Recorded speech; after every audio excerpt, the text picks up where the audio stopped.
दोस्तों, बहुत समय पहले की बात है। एक छोटे से गांव में दो भाई रहते थे। बड़ा भाई अंधा था और हमेशा घर में ही रहता था, जबकि छोटा भाई खेती करता था। खेती में बहुत परेशानियां आ रही थीं, क्योंकि जानवर खेतों में घुसकर फसलें नष्ट कर देते थे। छोटा भाई परेशान था और सोच रहा था कि इन जानवरों से कैसे निपटा जाए। उसे एक विचार आया कि क्यों ना वह अपने अंधे भाई की मदद ले और उसे खेतों में बैठाकर जानवरों की आहट पर उसे चिल्लाने के लिए कहे। इस तरह से जानवर डर कर भाग जाएंगे और फसलें बच जाएंगी। इस विचार को लेकर उसने अपनी योजना बनाई और एक छोटी सी झोपड़ी उस खेत में बनाई, जहां वह अपने अंधे भाई को बैठाकर अपना काम करने लगा। बड़ा भाई, जो पहले से अंधा था, खुशी खुशी अपने छोटे भाई की बात मानने लगा।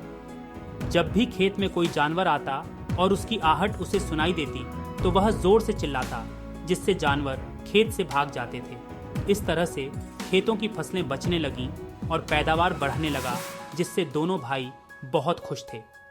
एक दिन एक हिरण खेत में आया और एक बाड़ को तोड़ते हुए भागने लगा। उसी समय एक राजा, जो हिरण का पीछा कर रहा था, खेत में पहुंच गया। राजा ने अंधे व्यक्ति से पूछा, क्या तुमने इस हिरण को देखा है? अंधे व्यक्ति ने जवाब दिया, मैं अंधा हूं, मैं इसे कैसे देख सकता हूं? लेकिन मैं आपको यह बता सकता हूं कि यह हिरण आपके लायक नहीं है। राजा हैरान हुआ और उसने पूछा, तुम इसे कैसे जान सकते हो? तब अंधे व्यक्ति ने कहा, यह हिरण नहीं, बल्कि एक गर्भवती हिरणी है, और मैंने कभी भी ये नहीं सुना कि कोई राजा गर्भवती हिरणी का शिकार करता है। इस अंधे व्यक्ति की बात सुनकर राजा बहुत चकित हुआ और वह अंधे व्यक्ति से और भी सवाल करने लगा। राजा ने इस बात को जानने के लिए अपनी सेना को भेजा और सैनिक वापस आकर यह पुष्टि की कि वह सच में एक गर्भवती हिरणी थी। अब राजा को अब और अधिक आश्चर्य हो रहा था कि यह अंधा व्यक्ति यह सब कैसे जान सकता है। उसने फिर अंधे व्यक्ति से पूछा कि वह कैसे जानता था कि वह हिरणी थी और गर्भवती भी थी। अंधे व्यक्ति ने जवाब दिया, मैंने उसकी गति और उसके भागने की आहट को सुना। जब हिरणी ने बाट को तोड़ा तो मुझे समझ में आ गया कि वह गर्भवती है, क्योंकि अगर वह सामान्य हिरण होता तो बाट को कूद कर पार कर जाता, लेकिन उसे बाड़ तोड़ना पड़ा, क्योंकि अगर वो हिरणी बार के ऊपर से लंबी छलांग लगाकर कूदती तो उसके पेट में पल रहे बच्चे को हानि पहुंच सकती थी। राजा अब पूरी तरह से हैरान था और वह जानना चाहता था कि यह अंधा व्यक्ति कैसे इतने सटीक जवाब दे सकता है। अब राजा के मन में एक और प्रश्न उठा। राजा ने कहा, किंतु तुम्हें कैसे पता चला कि वह एक हिरणी ही है? और भी तो कोई जानवर यहाँ पर आ सकता है।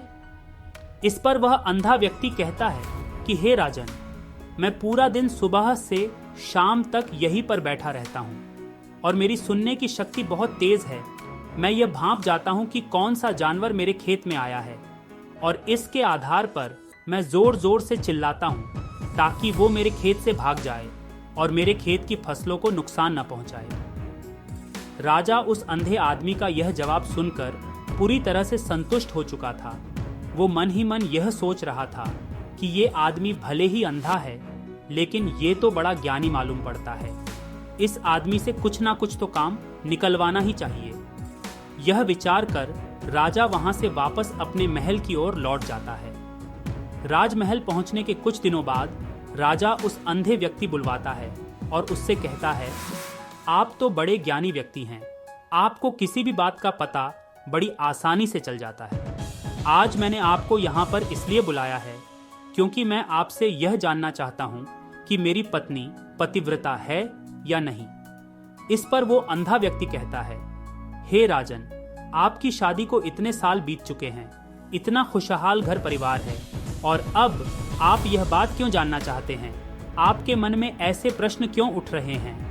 इस पर राजा जिद करते हुए कहता है, देखिए, आपको इस प्रश्न का उत्तर तो देना ही होगा। यदि आप मुझे इस प्रश्न का उत्तर नहीं देंगे तो मैं आपको मृत्यु दंड दे दूंगा। राजा के मुख से यह बात सुनकर वह अंधा व्यक्ति घबराते हुए कहता है, हे राजन, यदि आप इस प्रश्न का उत्तर चाहते हैं तो उसके लिए आपको एक काम करना होगा। राजा कहता है, बोलो, मुझे क्या काम करना होगा? अंधा व्यक्ति कहता है, इसके लिए आपकी पत्नी को मेरे साथ कमरे में अकेले छोड़ना होगा।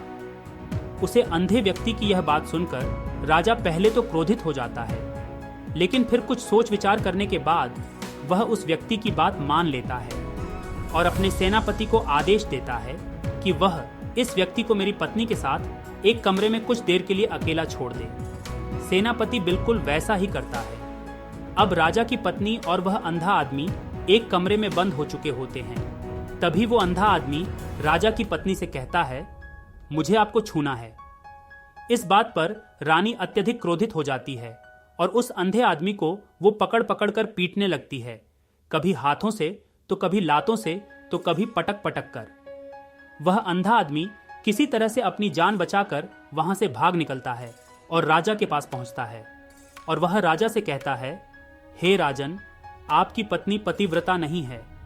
यह बात सुनकर राजा अत्यधिक क्रोधित हो उठता है और अपनी तलवार निकालकर सीधा अपनी पत्नी के कक्ष में जाता है और क्रोधित होकर वह अपनी रानी से कहता है, रानी जी, आज मैं जो भी सवाल आपसे करने वाला हूँ उसका मुझे सच सच जवाब दीजिएगा, और यदि आपने एक शब्द भी झूठ कहा तो मैं आपका अभी के अभी सर धड़ से अलग कर दूंगा।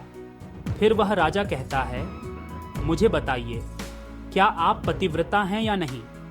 इस पर रानी कहती है, हे राजन, आप भले ही मुझे जान से मार दीजिए, लेकिन मैं पतिव्रता नहीं हूँ। राजा यह बात सुनकर बहुत खुश हुआ, क्योंकि उसे अंधे आदमी ने जो भी कहा था वह बिल्कुल सच था।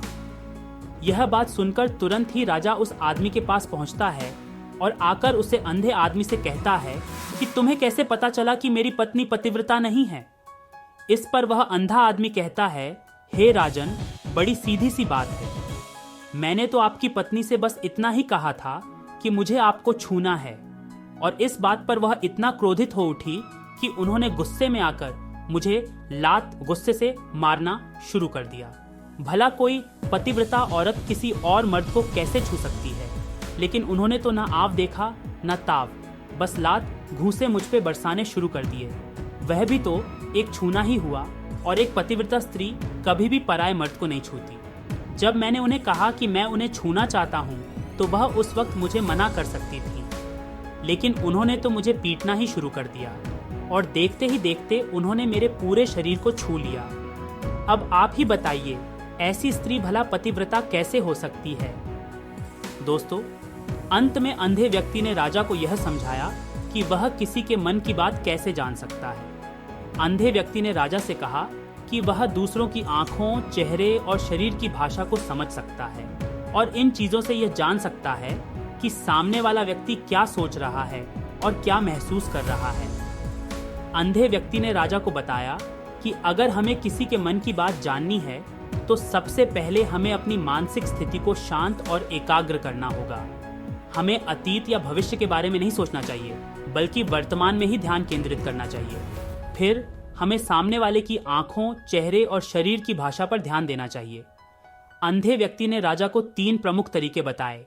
पहला, आंखों पर ध्यान देना, दूसरा, चेहरे के हाव भाव पर ध्यान देना, और तीसरा, शरीर के व्यवहार और हाथों के इशारों को समझना। राजा को यह सारी बातें बहुत गहरी लगीं और वह समझ गया कि यह व्यक्ति भले ही आंखों से अंधा है, पर इसका ज्ञान उच्च दर्जे का है। उसने महसूस किया कि अंधा होते हुए भी वह व्यक्ति अपनी एकाग्रता और अपने सुनने की शक्ति से दूसरों के मन को समझ सकता है, और यह उसकी विशेष योग्यता है।